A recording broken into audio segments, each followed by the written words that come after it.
Hello students, welcome to Paradigm classes. Students, इसके previous वाले class में हम लोग कोलिजन स्टार्ट किए थे। कोलिजन में हम लोग types of collision, elastic, inelastic, super elastic और हेड ऑन कोलिजन, उसके बाद ऑब्लिक कोलिजन या two dimensional collision of two dimensional body का हम देख लिए थे। आज हम देखेंगे conservation of linear momentum in collision. तो conservation of linear momentum in collision,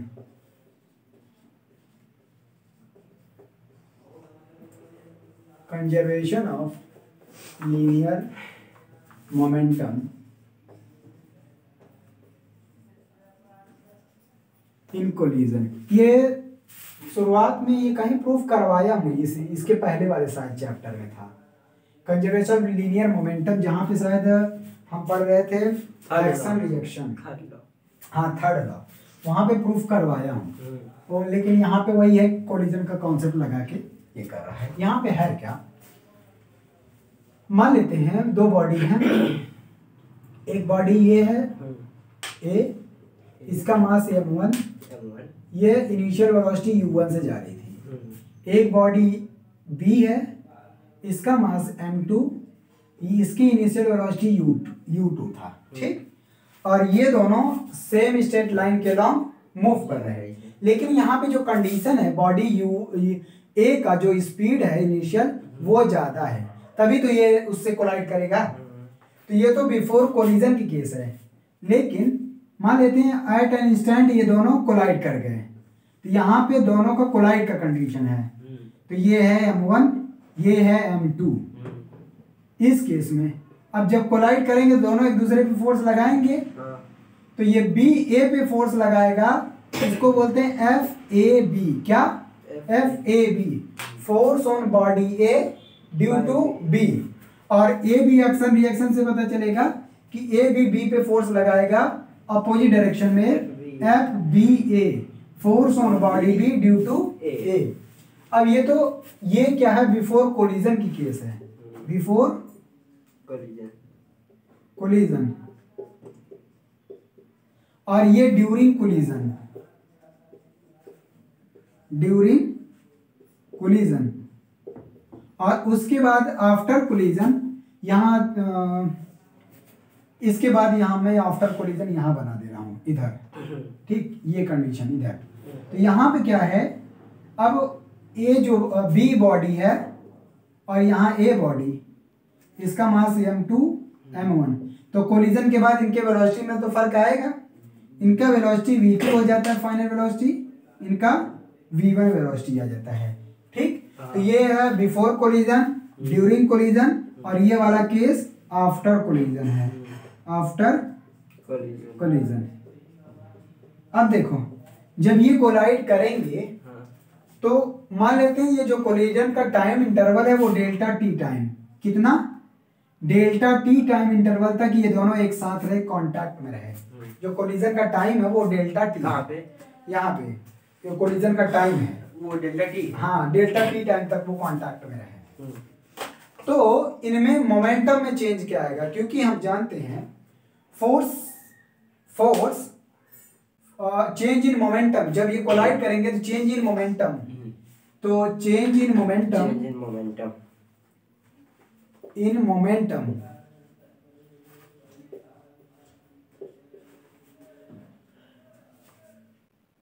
change in momentum, तो ये आ जाएगा FAB। क्या होता है, force is equal to change in momentum with respect to time, यही ना होता है पावर। अगर FAB लिखेंगे तो ये आएगा change in momentum delta P upon delta T, यही ना। लेकिन ये मोमेंटम किसमें, डेल्टा P पावर है, नहीं मोमेंटम है। बी ए पे फोर्स लगाएगा तो ए में मोमेंटम में चेंज आएगा ना। और ये फोर्स क्या है, force on A due to B, मतलब बी द्वारा फोर्स ए पे लग रहा है तो मोमेंटम ए में चेंज, यहाँ पे ए लिख दे रहा हूं, ए। और ऐसे ही FBA, हाँ FBA, ये तो अगर इसके टर्म में लिख दो, FBA, FBA आ जाएगा डेल्टा पी बी। अब ये बी के मोमेंटम में चेंज करेगा, किसमें, बी के मोमेंटम में चेंज करेगा। हाँ। यहाँ पे क्या लिख सकता हूँ, क्या? अब हम थर्ड लॉ का यूज कर देंगे। किसका? थर्ड लॉ का। या फिर ऐसे कह दो, इसका इधर मल्टीप्लाई कर दें, इसका इधर, तो ये या Newton third law by Newton third law, Newton third law, third law हम क्या जानते हैं, एक्शन रिएक्शन। इसका मतलब F A B is equal to minus F B A, यही ना। अच्छा ये बताओ, इन दोनों, ये दोनों इक्वल क्वांटिटी हैं, इन दोनों में अगर डेल्टा टी का मल्टीप्लाई कर दे तो कोई फर्क क्वांटिटी में नहीं पड़ने वाला। इसका अगर मल्टीप्लाई कर दो F A B into delta T is equal to minus F B A into delta T, दोनों में डेल्टा टी से क्या कर दिया, मल्टीप्लाई। अब ये बताओ, F A B into delta T करोगे तो डेल्टा पी वन और ये आएगा डेल्टा पी टू, तो यहाँ पे आ जाएगा delta P A is equal to minus में डेल्टा पी बी, यही ना। अब ये बताओ, change in momentum in body A, change in momentum of body B, और ये दोनों हैं इक्वल। हमको कंजर्वेशन ऑफ मोमेंटम दिखाना है ना। अच्छा इधर हटा दे, ये फिगर हटा दे, देखो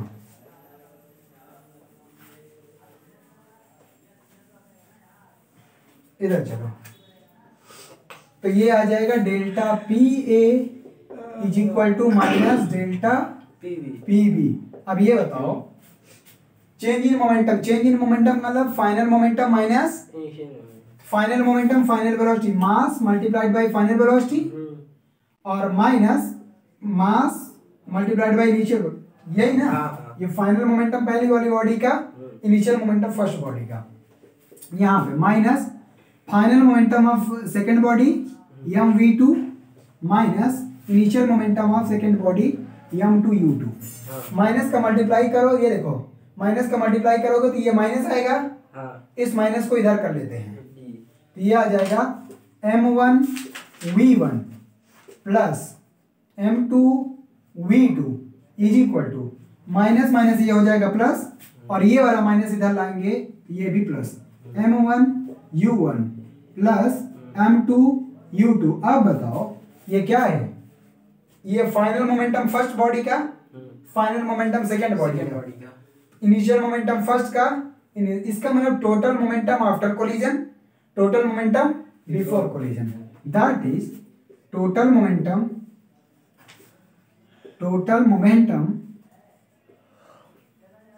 after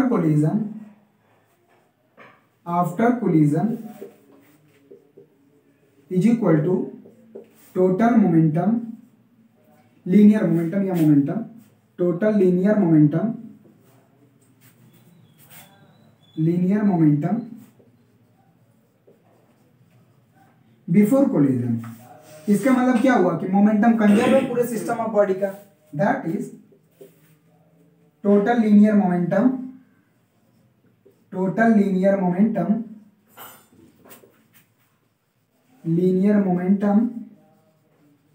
of system of colliding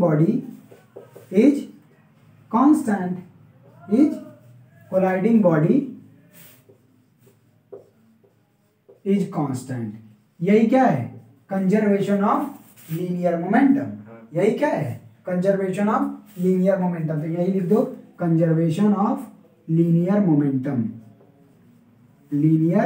momentum, ठीक है। This is known as conservation of linear momentum, हो गया यही। तो linear momentum is conserve during the collision even the forces varies in complex manner, कुछ भी। तो पहले कर चुके हैं, तो अभी हाँ कोलिजन पढ़ रहे हैं, हम जान रहे हैं, करवा चुके हैं पीछे, हटाएं इसको। अब है, तो इस शुरुआत में ही बोले ना ये कर चुके,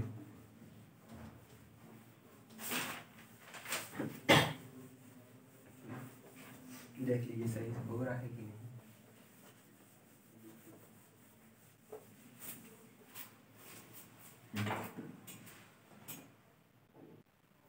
ठीक है। अब है elastic collision in one dimension, तो अब हेडिंग डालो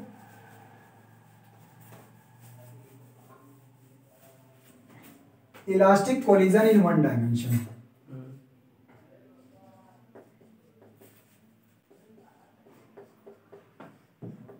elastic collision in one dimension. लेकिन एग्जाम में जैसे अभी हमने तो केवल मैथमेटिकल पार्ट किया ना, एग्जाम में पूरा अच्छे से लिख देना कि let mass m1 and m2, let we have two bodies a and b having mass m1 and m2, initial velocity u1 and u2, ये सब पूरा अच्छे से एक्सप्लेन कर देना। यहाँ पे लिखा नहीं, हम केवल मैथ वाला पार्ट करें। अब हम देखेंगे elastic collision of two bodies in one dimension. Elastic collision in one dimension, ठीक है। वन डायमेंशन का मतलब अलोंग ए स्ट्रेट लाइन, यही ना। तो यहाँ पे फिगर वही बनाना है। अब फिगर हम अच्छे से बनाएंगे। एक बॉडी ए, वही एकदम सेम फिगर। दूसरी बॉडी बी, इसका मास m1, इसका मास m2, इसका इनिशियल वेलोसिटी u1, इसका इनिशियल वेलोसिटी u2। ये बात कब की है? Before collision. Before collision.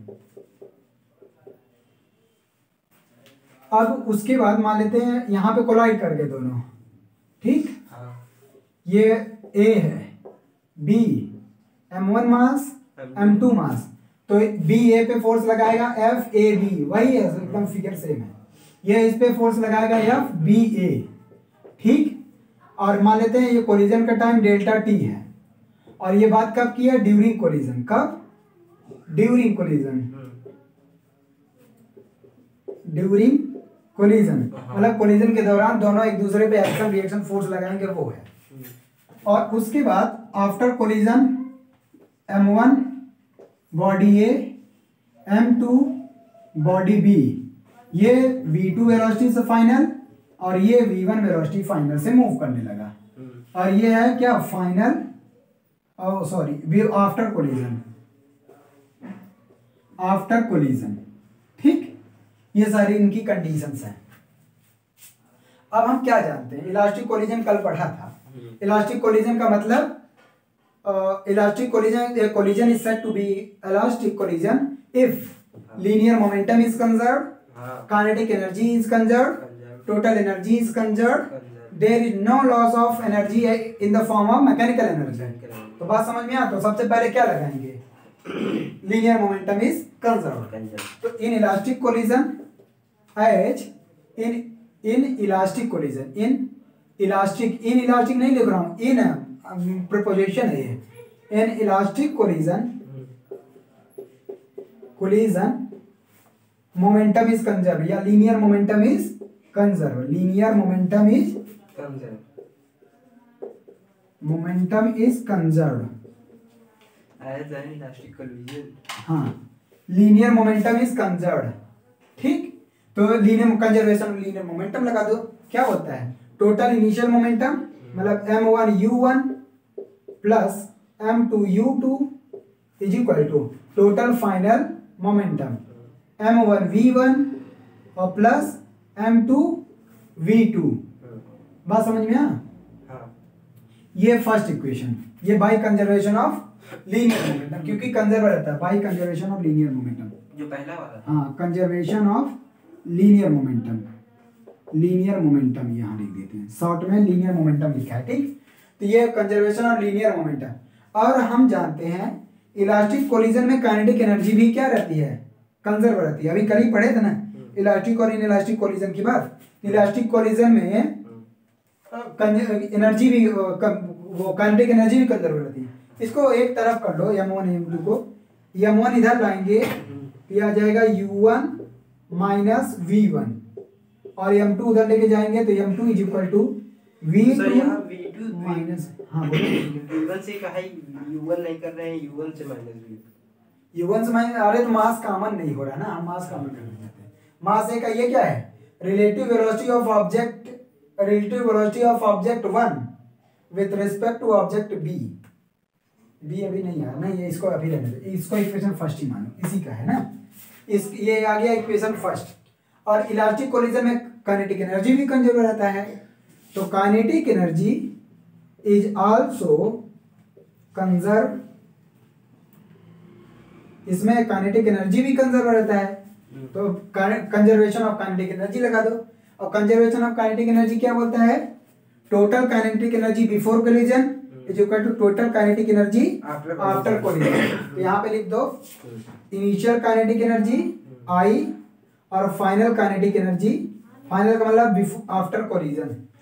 तो ये आ जाएगा half m1 u1 square plus half m2 u2 square is equal to half m1 v1 square plus half m2 v2 square. बात समझ में आया इतना? 1/2 सब में कॉमन करके कैंसिल कर दें। और ये m1 देखो यहाँ पे है और ये m1 यहाँ पे है, अगर इसको लाएंगे m1 कॉमन करेंगे तो ये आएगा u1 square minus v1 square. बोलो 1/2 कॉमन कर दिया, कैंसिल आउट। तो ये वाला फिर ऊपर वाला जो लिखा है इक्वेशन उसको कोई काम का है इसका कोई काम नहीं। अरे इन दोनों को सॉल्व करके v1 v2 पता करना है, फाइनल वेलोसिटी क्या होगी या इसमें रिलेशन निकालना है। बात समझ में आया? तो ये देखो 1/2 सब कैंसिल आउट। इस m1 v1 स्क्वायर को इधर लाएंगे तो m1 कॉमन करेंगे, यहाँ u1 स्क्वायर यहाँ पे v1 स्क्वायर। ये कहाँ? अच्छा। अरे ये वाला जी एक स्टेप हम स्किप कर रहे हैं। हाँ स्टेप नहीं तो ऊपर से आ गया था ना यही वाला। ये ऊपर वाला नहीं, ये काइनेटिक एनर्जी वाला केस है। ये मोमेंटम वाला पहला इक्वेशन मैंने बना दिया। हाँ। क्योंकि इलास्टिक कोलिजन में अभी कल पढ़े काइनेटिक एनर्जी भी कंजर्व रहता है, तो वही लिखा हूँ यहाँ पे। और अब इसका केस बनेगा, दो इक्वेशन दोनों को सॉल्व करेंगे और इधर ये m2 को इधर लेके जाओगे, m2 कॉमन करोगे तो आएगा v2 square minus u2 square. ठीक, ये बन गया सेकेंड इक्वेशन। क्या बन गया? Second equation. अब हम क्या काम करेंगे, इस इक्वेशन का इसमें डिवाइड कर देंगे। क्या करेंगे? इस इक्वेशन का इसमें डिवाइड कर देंगे। हम हटाना चाहते हैं, ऊपर हटा दें। ऊपर अब केस फिगर का कोई जरूरत नहीं, समझ में आ गया? ऊपर हटा दे।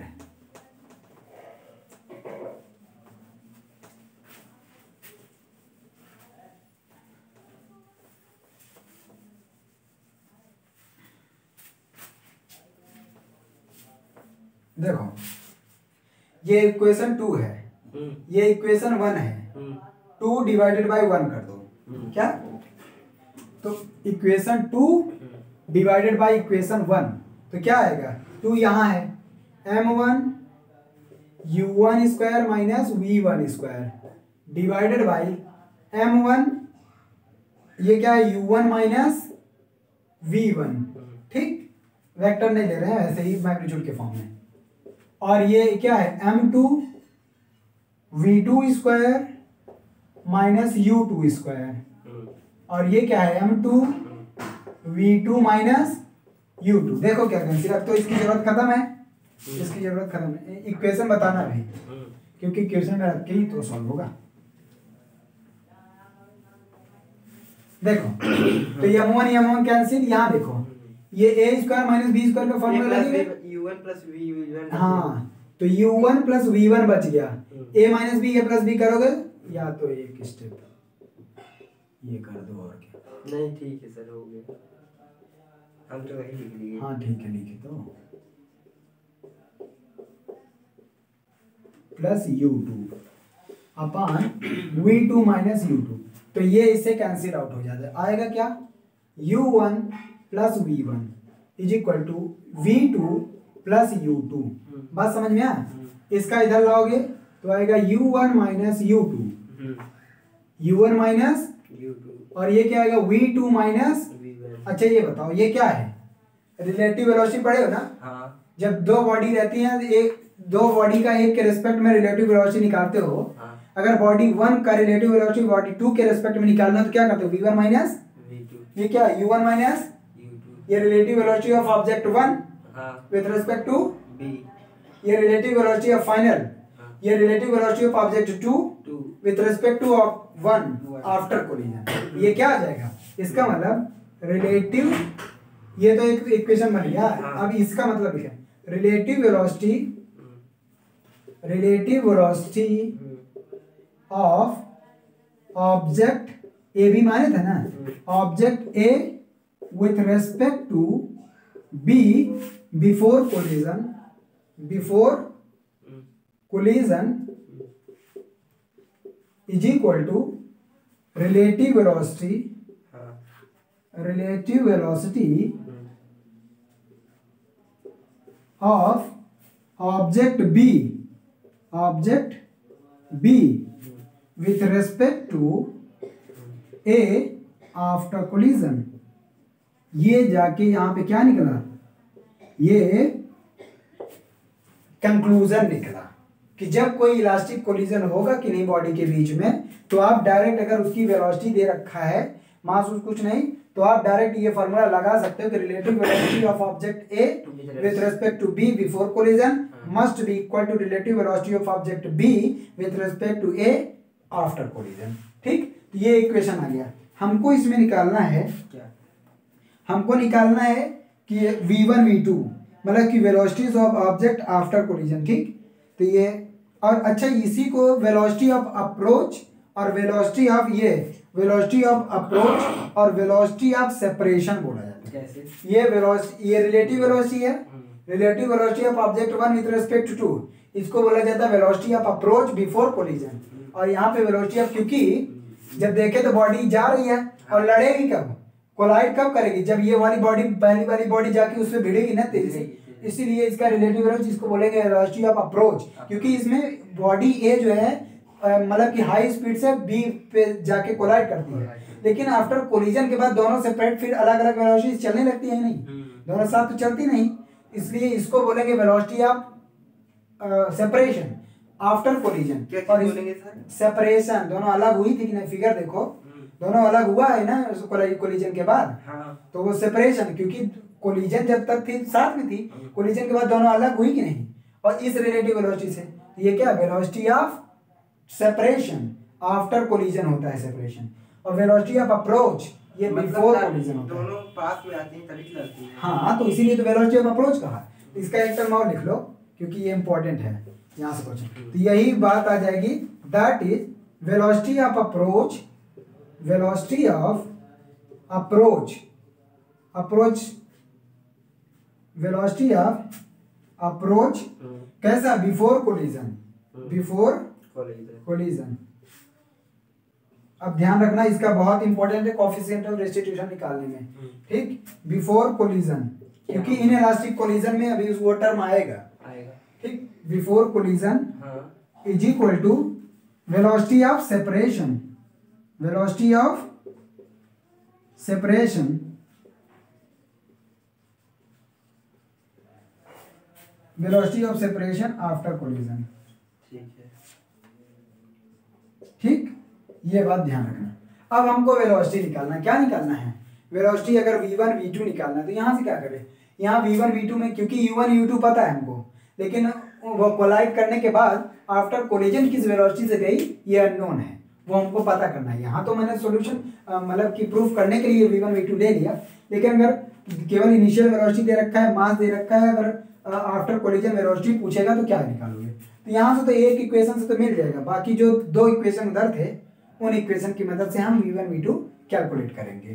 तो अब हेडिंग डालो velocities of the body after collision, ये वाला इक्वेशन बताना u1 minus u2 v2 minus v1, ध्यान रखना उल्टा मत करना। ठीक, तो अब आते हैं वेलोसिटी निकालना है, वो तो सर जो पहला है उसके रिस्पेक्ट में दूसरी है। हाँ, तो यहाँ पे वेलोसिटी v1 v2 निकालना है, तो यही वाला इक्वेशन में फर्स्ट इक्वेशन या सेकंड इक्वेशन में रख देंगे, वेलोसिटी v1 v2 आ जाएगा। चलो देखो, तो velocities of bodies after collision,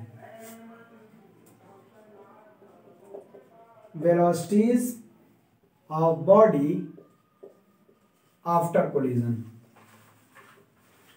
after collision.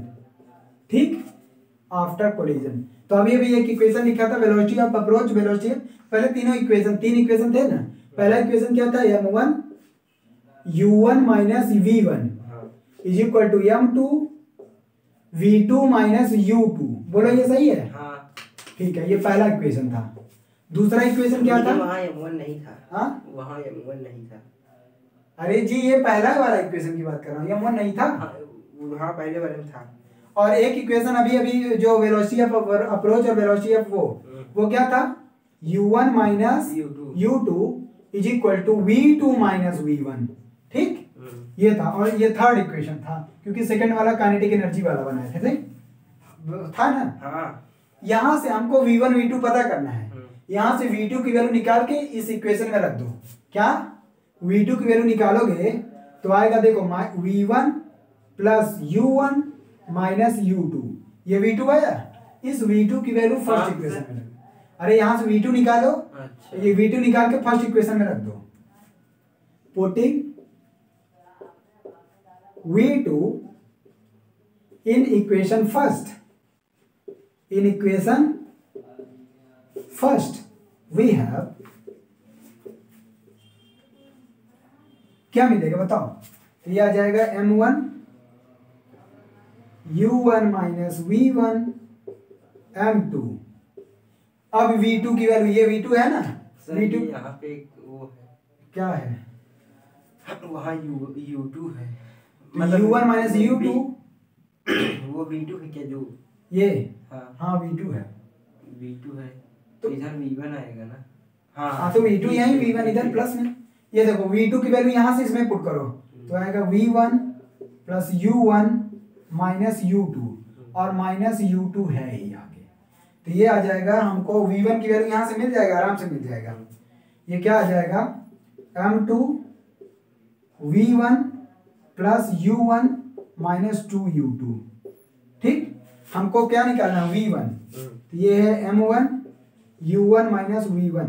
देखो ये minus V1 minus M1 V1 यहाँ है, और M2 V2 V1 यहाँ है। हमको V1 निकालना है, इस माइनस को इधर लेके चले जाएं, यहाँ पे क्या बचेगा, M1 U1 और इस M1 V1 को यहाँ लेके जाएंगे और V1 कॉमन करेंगे तो आएगा M1 प्लस M2। क्या आएगा, कहाँ पे, अरे M2 और V1 है, हाँ, और ये M1 और V1 माइनस में इधर जाएगा प्लस, हाँ, और V1 कॉमन कर लेंगे, यहाँ से V1 हाँ, यहाँ से, यहाँ बचेगा M1, यहाँ से बचेगा M2, और बाकी सब उसको साथ लिख देता हूँ, M2 U1 माइनस 2U2, ये वाला इसके साथ मल्टीप्लाई कर देता हूँ। हमको V1 निकालना तो बाकी सबको इधर लाओ, V1 यहीं रहने दो, तो आ जाएगा V1 M1 प्लस M2, इसको सबको इधर लाओ तो ये आ जाएगा M1 U1 minus M2 U1 minus 2U2, ठीक। तो V1 की वैल्यू आ जाएगी, देखो यहाँ पे क्या करो, U1 भी कॉमन कर लो तो M1 माइनस M2 आ जाएगा, तो M1 माइनस M2 U1, और माइनस माइनस मल्टीप्लाई कर देंगे तो 2M2 U2 अपान M1 प्लस M2, ये क्या आ गया, वेलोसिटी 1। इस वेलोसिटी 1 की वैल्यू उसी इक्वेशन में इसी में रखोगे तो V2 की भी वैल्यू आ जाएगी, ठीक। बात समझ में आया। इस वेलोसिटी V1 की वैल्यू, यहाँ पे M1 M2 था क्या, ये M2 U1 आप लिखे ही नहीं, हाँ सही है, नहीं सही है, सही है, सही है, तो सही है। तो इस V1 की वैल्यू इसमें पुट कर दोगे तो क्या मिल जाएगा, V2 की, V1 V2 पता चलेगा, सही है सर। लो इसको और अच्छे से लिख दे रहा हूँ, क्या आएगा, इसको अगर अलग अलग लिखोगे तो ये आएगा M1 माइनस M2 अपान M1 प्लस M2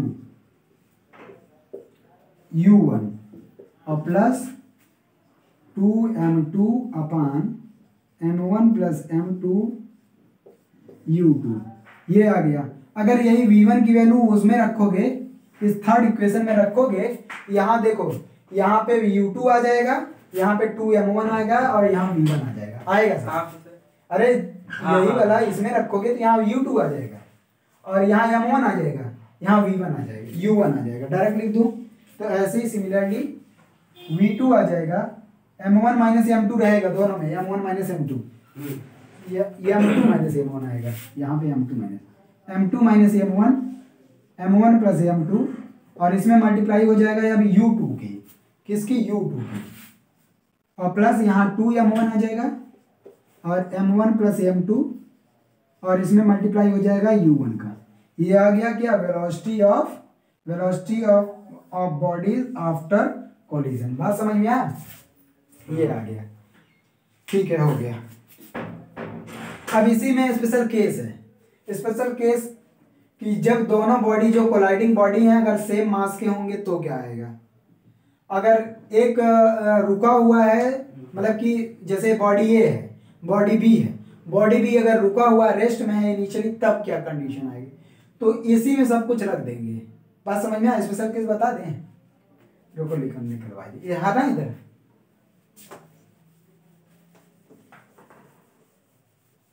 क्योंकि कभी कभी होता है ना, क्वेश्चन दे देता है कि एक बॉडी रेस्ट में है इनिशियली और दूसरी बॉडी जाके उससे कोलाइड कर गई, ज़्यादातर क्वेश्चन ऐसा, तो उसमें डायरेक्ट फार्मूला यूज करो, नहीं तो ये तो मतलब ये समझ लो ये सबके लिए सही है। अब कंडीशन ही तो इसी कंडीशन में लगाना है। पहला कंडीशन है when two bodies of equal masses collide, जब दो बॉडी इक्वल मास के कोलाइड करते हैं तब देखना क्या होता है। Condition first, case first when two bodies, when m1 m2 लिखो ना direct, m1 is equal to m2 is equal to m, ठीक है, इक्वल मास के हैं। तो v1 वेलोसिटी क्या आएगा, देखो डायरेक्ट m1 माइनस m2 दोनों बराबर, ये आ जाएगा 0, ये 0, और यहाँ केवल बचेगा 2m2, मतलब 2m ही रहेगा, और m1 plus m2, m plus m और u2 इनिशियल फाइनल, ये आ जाएगा देखो 2m2 कैंसिल, u2, इसका मतलब फाइनल वेलोसिटी जो पहली वाली बॉडी का आएगा वो u2 के बराबर, मतलब वेलोसिटी का एक्सचेंज हो जाएगा। देखना v2 अगर निकालोगे तो यहाँ पे देखो m1 m2 दोनों बराबर हैं, डिफरेंस 0, और यहाँ पे आ जाएगा 2m अपान 2m u1, ये आ जाएगा 2m upon m plus m 2m u1 is equal to u1। एक बात यहाँ से समझ में है कितनी अच्छी बात, इधर देखो, अगर दो बॉडी हैं सेम मास के, दो बॉडी अगर सेम मास के हैं, अगर वो इनिशियल वेलोसिटी उनका u1 और u2 है, लेकिन आफ्टर u1 और u2 है, आफ्टर कोलिजन उन दोनों का वेलोसिटी एक्सचेंज हो जाएगा। ये देखो पहली वाली बॉडी का इनिशियल वेलोसिटी u1 था, और यही जो है फाइनल वेलोसिटी, दूसरी वाली बॉडी का इनिशियल वेलोसिटी u2 था, और u2 दूसरी वाली बॉडी का वेलोसिटी इनिशियल था, लेकिन कोलिजन करने के बाद पहली वाली बॉडी का फाइनल हो गया, और वो कोलिजन करने के बाद जो इनिशियल वेलोसिटी थी वो फाइनल, इसका मतलब वेलोसिटी का इंटरचेंज हो गया। अब डायरेक्ट मतलब क्वेश्चन आएगा तो सोचना ही नहीं है, वेलोसिटी दिया है और क्या दिया कि इलास्टिक कोलिजन है और दोनों सेम मास के हैं, कहेगा वेलोसिटी आफ्टर कोलिजन क्या होगा, तो आप सीधा इंटरचेंज कर दोगे, उनकी वेलोसिटी इंटरचेंज हो जाएगी। ठीक, दूसरा केस, केस सेकंड क्या है कि if one body is rest, यही होगा ना, velocity of mass before collision, ठीक है, when a body collides against a stationary body of equal mass, मतलब मास भी इक्वल है और एक स्टेशनरी बॉडी जो u2 है वो 0 है, तो when m1 is equal to m2 is equal to m है, और जो स्टेशनरी बॉडी है रुकी हुई है, इनिशियल वेलोसिटी दूसरी वाली बॉडी की 0 है, 0 का मतलब कि दूसरी वाली बॉडी स्टेशनरी है। ठीक, दैट इज यहाँ लिख दो, that is second body is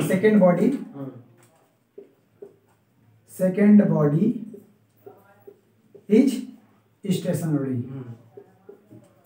stationery मतलब रुकी हुई है। ठीक, जब बॉडी v1 भी रुक जाएगी। अब देखो वो रुकने के बाद क्या होता है वो देखो ना, देखो क्या होगा, तो v1, अब जब दोनों का मास इक्वल है तो ये 0, ये 0, और ये u2, ये तो 0 दिया है, तो ये v1 0, मतलब पहली बॉडी रुक जाएगी, और v2 क्या आ जाएगा, दूसरी बॉडी चलने लगेगी, ये 0 और दोनों मास सेम है, 2m अपान 2m ही नीचे आएगा, और u1 इनिशियल वेलोसिटी u1 है, इसका मतलब जब एक बॉडी रुकी हुई है, दूसरी बॉडी आ रही है इनिशियल वेलोसिटी u1 से, और सेम मास के बॉडी से टकरा गई, तो पहली वाली रुक जाएगी, दूसरी वाली उसी वेलोसिटी से भाग जाएगी। कितनी अच्छी बात है, वो होता है ना, रुकी है 2 मीटर पर सेकंड से रुकी, फिर वो होता है, प्रैक्टिकली सोच सकते हो, रुक जाएगी आके। मैं सोच सकता हूं इलास्टिक कोलिजन, पहली बात इलास्टिक कोलिजन में ऐसा होगा ही नहीं कि एनर्जी ना लॉस हो। न्यूटन वाला बॉल वाला, हाँ वो तो कह रहा हूँ, वो तो एक्सपेरिमेंट देखे हो ना, लेकिन प्रैक्टिकली करके दिखा सकते हो ऐसे, 2 बॉल लो सेम मास का, वही बॉल, और एक बॉल रुका हुआ, दूसरा बॉल मारो, और जाके टकराने के बाद दोनों, पहली वाली रुक जाएगी, दूसरी वाली भाग जाएगी, बोलो ऐसा पॉसिबल है? दोनों मास अगर, हाँ दोनों गेंद सेम ले लो, हाँ हो सकता है, अगर जितना है तो हो सकता है। नहीं, इलास्टिक पहली बात इलास्टिक होगा ही नहीं कोलिजन। पहली बात तो वो पूरा फुल इलास्टिक आएगा। हाँ, कुछ न कुछ एनर्जी तो लॉस हो जाएगी, आवाज के रूप में, साउंड एनर्जी के रूप में, हीट एनर्जी के रूप में, इसलिए इलास्टिक ऐसा नहीं। लेकिन कितना अच्छा है कि एक बॉडी ऐसे गया हमारा, रुका, दूसरी भाग गई, है ना। तो ये केस सेकंड था। Case third, when a light body collide against a massive stationary body. Light body collide करती है, जैसे पत्थर, जैसे बॉल ले लो, छोटा सा बॉल ले लो, दीवार पे मारो, दीवार का मास मैसिव है, बहुत ज्यादा, और बॉल का मास कम है। इस केस में क्या होगा? इसमें ये दीवार वाला बता ना, one light body collides with a massive body. Massive मतलब जिसका मास बहुत ज्यादा है, और वो मैसिव बॉडी रुकी हुई है। When a light body collides against a massive stationary body.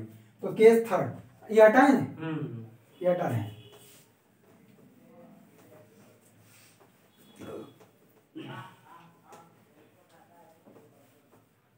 Case third देखो, when a light body collides with a massive मतलब बहुत बड़ा, मैसिव स्टेशनरी बॉडी। स्टेशनरी मतलब रुका हुआ। ये दीवार वाला ज्यादा अच्छा है। गेंद दीवार पे मारते हो, दीवार में कोई मूवमेंट नहीं होता, लेकिन बाल उसी वेलोसिटी से चली जाती है, तो देखना फाइनल वेलोसिटी नेगेटिव u1 आ जाएगा। ठीक, when a light body collides with a massive stationary body.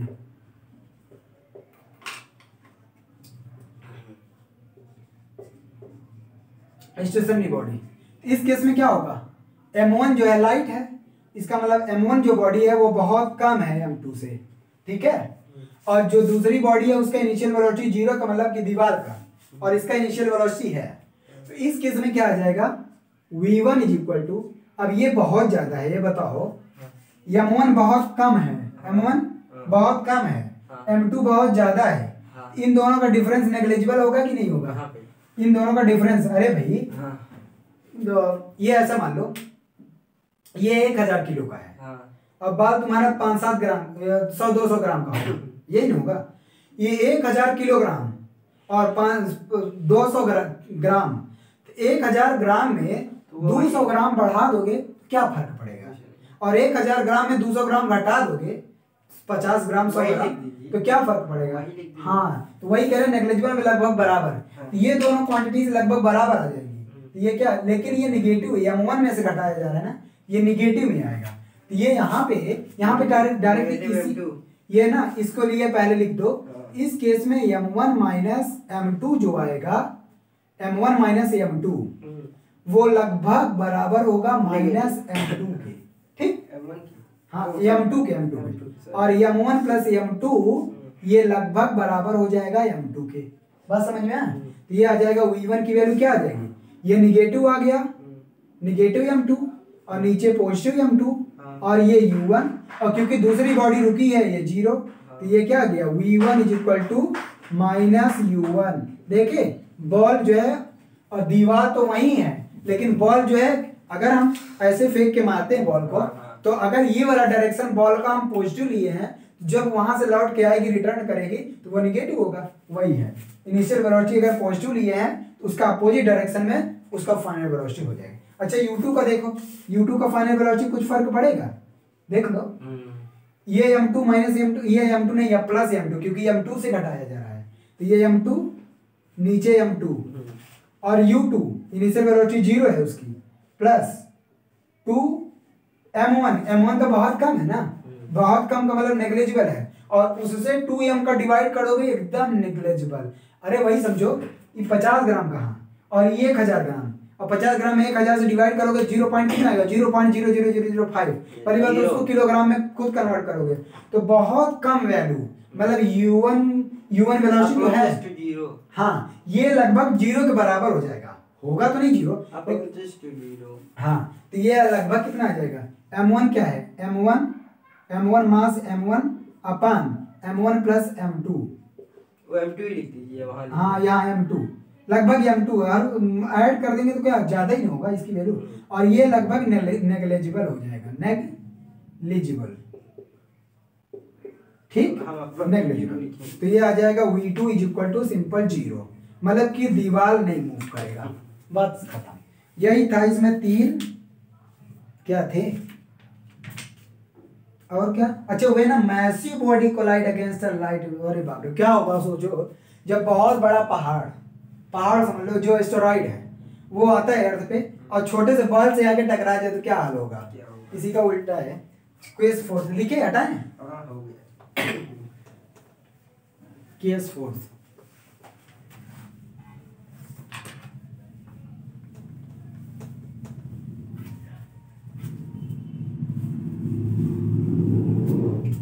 Case force है,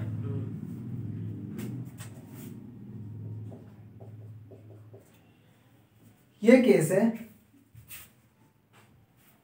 when a massive body collide against a light stationary body। तो when a massive body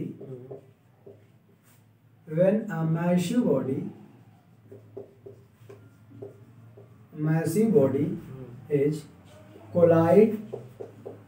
collides against a stationary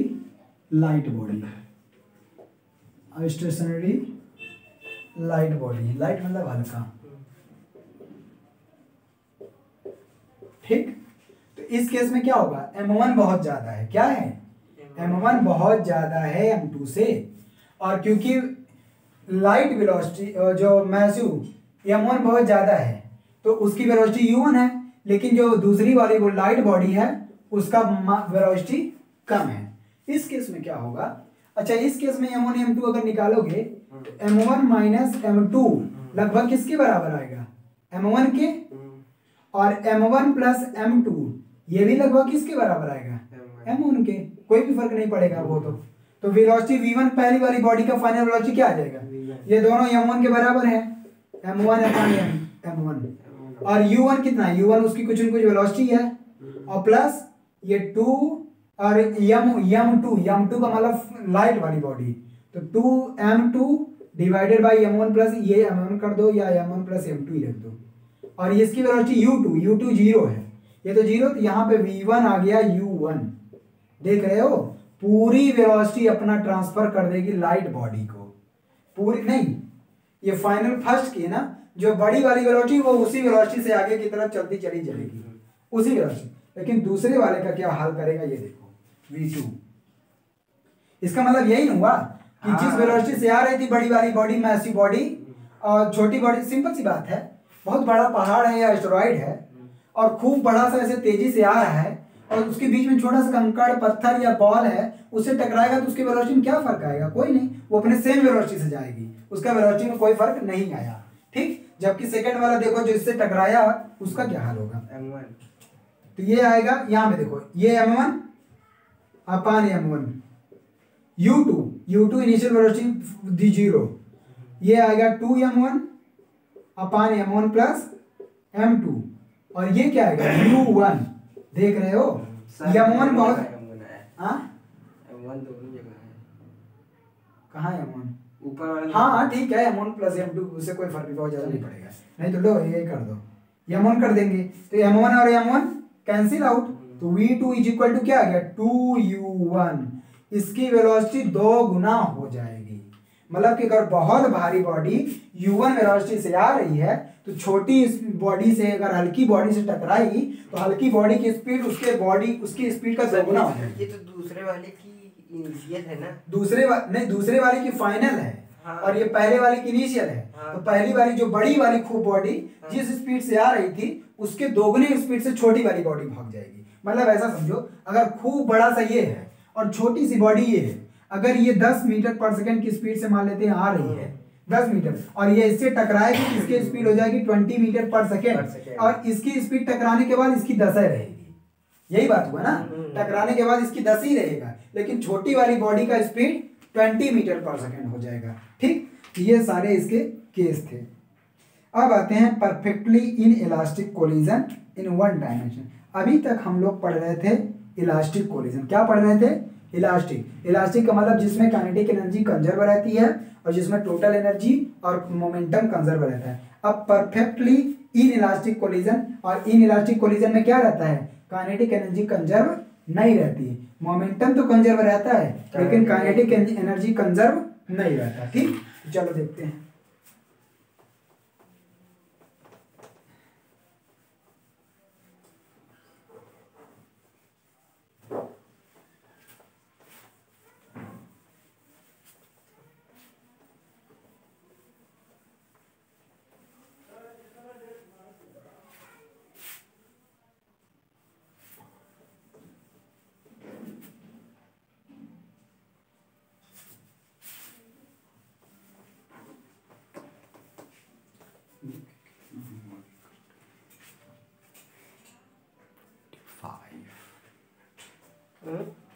देखिए तो जाना चाहिए। चलो ठीक है, perfectly in elastic collision in one dimension. यहाँ पे क्या लिखें, perfectly in elastic collision in one dimension.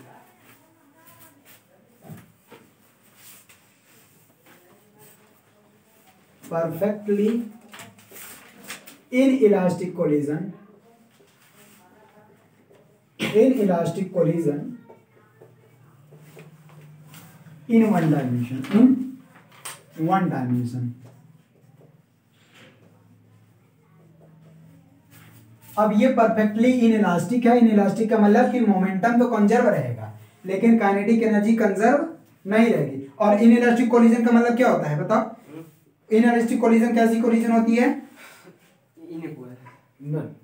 In elastic collision अभी कल ही बताया डेफिनेशन कि जब दो बॉडी आफ्टर कोलिजन दोनों स्टिक हो जाते हैं और एक साथ चलने लगते हैं, इस तरह के कोलिजन को इन इलास्टिक कोलिजन बोलते हैं। ठीक, जैसे मड वाला कॉन्सेप्ट है, या कोई जब बॉक्स में, वुडन बॉक्स है, उसमें अगर बुलेट फायर किया जाए और बुलेट उसी में एम्बेडेड होके दोनों एक साथ चलने लगी, इस तरह के कोलिजन को in elastic collision. In elastic collision में colliding body will stick after collision and move as a single body. बात समझ में आ?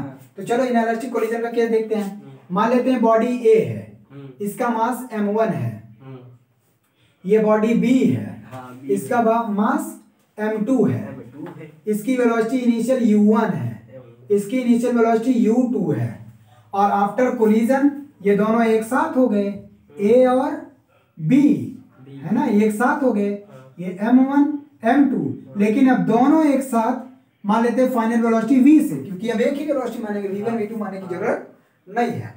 ठीक, तो ये क्या था, ये है before collision, before collision,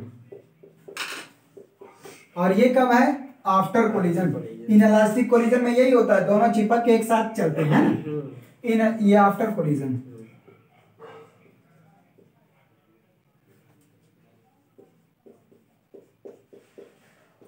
after collision, तो चलो अब इसमें मोमेंटम कंजर्व रहता है और इन इलास्टिक कोलिजन में मोमेंटम और काइनेटिक एनर्जी कंजर्व नहीं रहता है। काइनेटिक एनर्जी नहीं, हाँ काइनेटिक एनर्जी कंजर्व नहीं रहता है, मोमेंटम जबकि कंजर्व रहता है ना। अब देखो, तो मोमेंटम कंजर्व रहता है, इसका मतलब काइनेटिक एनर्जी कंजर्व नहीं रहता, तो इसका मतलब जो टोटल काइनेटिक एनर्जी पहले की होगी और जो टोटल फाइनल एनर्जी बाद में आता होगा आफ्टर कोलिजन, उन दोनों में डिफरेंस कुछ ना होगा। उसी को बोलते हैं loss of energy. Kinetic energy में लॉस कितने का है, बात समझ में आए? तो सबसे पहले इन इलास्टिक कोलिजन में जो कंजर्व है उसके लिए लगाएं, तो मोमेंटम कंजर्व रहता है, linear momentum is conserve, linear momentum is conserve, conserve. अब लगाओ लीनियर मोमेंटम कंजर्व मतलब initial momentum m1 u1 plus m2 u2, यही ना initial momentum both the body is equal to final momentum. अब तो दोनों एक साथ वेलोसिटी से चल रहे हैं, तो ये आ जाएगा m1 plus m2 into v। इतना बात समझ में आ? इसको फर्स्ट इक्वेशन बना दे, क्योंकि यहाँ से कुछ मिलने वाला नहीं है, यहाँ से कुछ मिलने वाला नहीं है, क्योंकि बहुत होगा m1 m2 के टर्म में निकाल सकते हैं और क्या। नहीं तो या बहुत कर दो, m1 m2 निकाल लो, m1 की m1 इसको इधर लाओगे तो u1 माइनस v आएगा, और m2 उधर लेके जाओगे तो आ जाएगा v माइनस u2। ठीक, ये फर्स्ट इक्वेशन बना दो, रुको इसमें इनका भर ले। चलो देखो, तो ये क्या है, इसको फर्स्ट इक्वेशन बना दें। अब हम क्योंकि एनर्जी कंजर्व नहीं रहती है, एनर्जी कंजर्व नहीं रहती, इसलिए एनर्जी का कुछ ना कुछ क्या होगा, लॉस होगा। एनर्जी कंजर्व नहीं रहती, एनर्जी नहीं इसमें, ठीक है। परफेक्टली इन इलास्टिक कोलिजन का मतलब two colliding body will stick together and move as a single body with a common velocity after the collision. तो कोलिजन परफेक्टली, इसका मतलब इसमें एक बॉडी रुकी रहेगी। रुकी का मतलब जैसे दीवार पे वो मड है, मड दीवार पे मार देते हो तो चिपक जाती है, और वो बुलेट वाला देखे थे, वुडन बॉक्स रुका हुआ है, वुडन बॉक्स रुका हुआ है, उसमें बुलेट फायर किए तो वो उसमें जाके एम्बेडेड हो गई, उसके बाद चलने लगी ना। तो इसका मतलब यहाँ पे U2 0 लेना पड़ेगा। U2 ये यहाँ U2 रख दो बस, U2 0, ये रुकी हुई है, ये स्टेशनरी बॉडी है, तभी तो लड़के दोनों एक साथ चलने लगेंगी। रुको कोई दिक्कत नहीं, यहाँ पे U2 0 कर दो, अब ये सही रहेगा, मोमेंटम ही 0 हो जाएगा। नहीं इसका मोमेंटम 0 हो तो ये 0, लेकिन V2 ये 0 आ गया, M1 U1, और ये plus 0 M1 plus M2 into V। ठीक, यहाँ पे वेलोसिटी आ गई, फाइनल वेलोसिटी M1 U1 अपान M1 प्लस M2। ये फाइनल वेलोसिटी है दोनों बॉडी का जब आफ्टर कोलिजन, जब दोनों स्टेक करके चल रही थी। ठीक है, नहीं यही केस, वो केस हमने ध्यान नहीं दिया कि मड वाला केस इनइलास्टिक कोलिजन में, वो परफेक्टली इनइलास्टिक में। ठीक, परफेक्टली इनइलास्टिक में यही होता है, एक बॉडी रुकी हुई। दूसरा अब इसमें लगाएंगे, क्योंकि एनर्जी क्या होगा, कंजर्व नहीं होती काइनेटिक एनर्जी, इसका मतलब एनर्जी का लॉस हो रहा है कहीं ना कहीं। तो इसको हटा दे, ये वाला केस हटा दे रहे हैं, ये वाला फॉर्मूला बताना भी। तो आ जाएगा तो मड वाला ही है ना, हाँ वही। दूसरा, kinetic energy is not conserve, energy is not conserve, ये कंजर्व नहीं रहती, इसका मतलब एनर्जी का लॉस होगा। तो चेंज इन एनर्जी या लॉस ऑफ एनर्जी, क्योंकि लॉस ही होगा अल्टीमेटली, क्योंकि वेलोसिटी पहले से कम हो गई। तो लॉस ऑफ काइनेटिक एनर्जी हम डायरेक्ट निकाल ले रहे हैं, loss of kinetic energy delta के। डेल्टा के का मतलब final initial energy minus final energy, loss निकाल रहे हैं ना, क्योंकि फाइनल ज्यादा है, इनिशियल ज्यादा है, तभी इनिशियल एनर्जी, ये दोनों का निकालना पड़ेगा। दोनों क्या, ये रुकी हुई, इसकी तो 0 होगी काइनेटिक एनर्जी, इसका आ जाएगा हाफ M1 U1 स्क्वायर। दूसरी वाली बॉडी का काइनेटिक एनर्जी 0 माइनस, अब दोनों साथ चलने लगी तो आएगा half M1 plus M2 into V square, क्योंकि फाइनल वेलोसिटी दोनों के क्या है, V वेलोसिटी। ये आ गया, इसको सॉल्व करेंगे तो आएगा half M1 U1 square minus half M1 M2 V square. अब ये बताओ V स्क्वायर की वैल्यू, अभी ये इक्वेशन लिखे थे, V स्क्वायर की वैल्यू क्या आई थी बताओ, अभी जो प्रूफ करा है। M1 U1 upon M1 plus M2, यहाँ पे V स्क्वायर की वैल्यू पुट कर दो, तो V स्क्वायर की वैल्यू आई थी M1, नहीं बताओ क्या आया था, M1 U1 upon M1 plus M2। हाँ, M1 U1 अपान M1 प्लस M2, इसका स्क्वायर, यही ना। एक M1 M2 से एक M1 M2 कैंसिल, अभी एक M1 M2 यहाँ बचा है।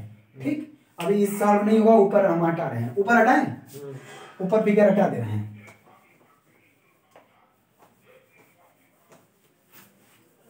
हटाइए,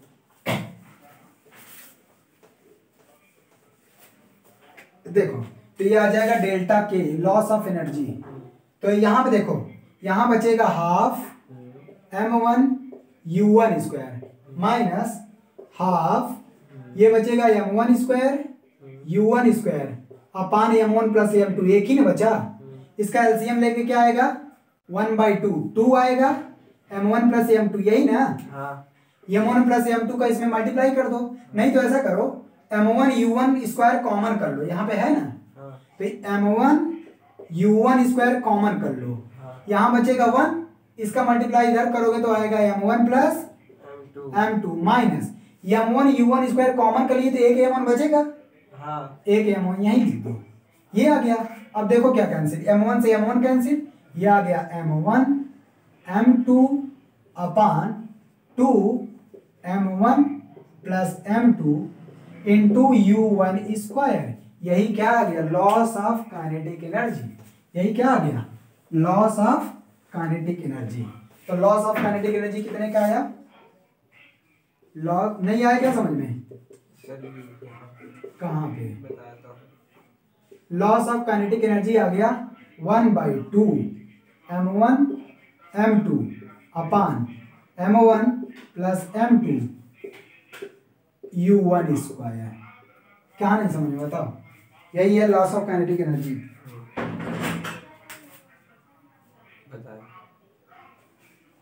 सर ये यहाँ पे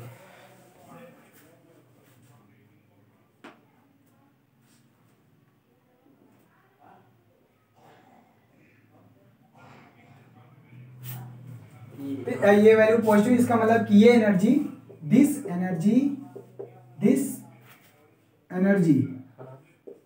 energy is lost in form of, किसके फॉर्म में? साउंड और heat energy. Lost in form of